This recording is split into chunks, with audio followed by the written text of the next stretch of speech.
I-pan fry ko itong pork hanggang sa maging golden brown siya.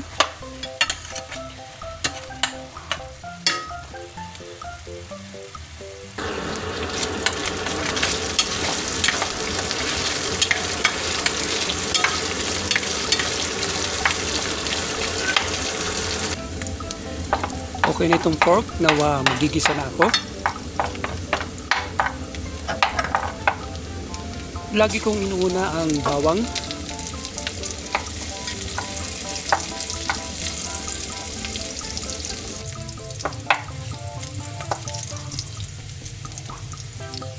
Nawa isunod ko itong ginger.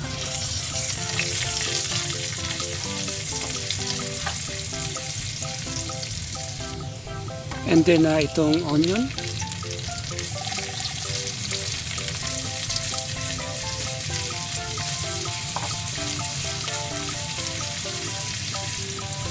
Okay na itong ginisa na paghalu-haluin ko na lahat.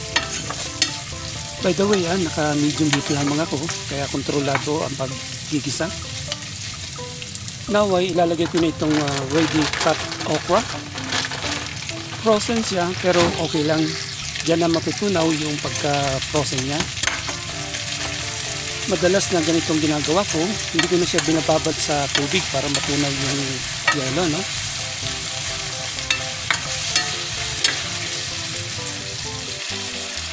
So ayan, natunaw na yung yelo.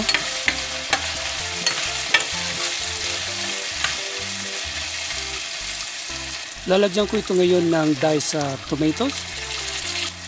In can itong aking diced tomato, no? Pwede naman gumamit ng pressed tomato, pero I prefer diced tomato in can. Now ay ilalagay ko na itong ampalaya.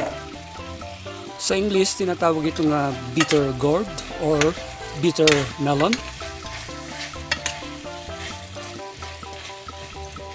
Lalagyan ko na siya ng pampalasa, 1 teaspoon salt. And also ground black pepper. Lalagyan ko rin ito ng oyster sauce, mga 2 tablespoon. And also 2 tablespoon fish sauce. And as always, ang ating pampasarap talaga, magic sarap.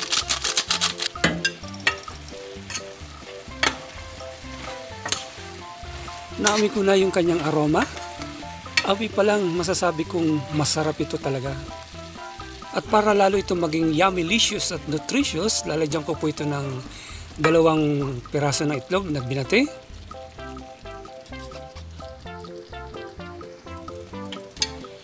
Ano po ang masasabi nyo mga kaibigan?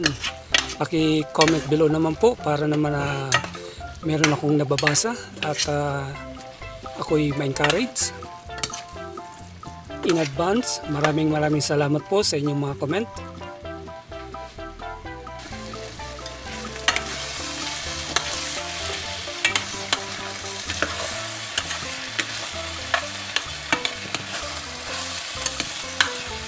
Malapit nang maluto itong ating stir fry okra at ampalaya.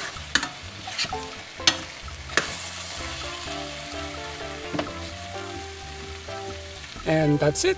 Naluto na nga po. Siyempre, kailangan matikman natin ito.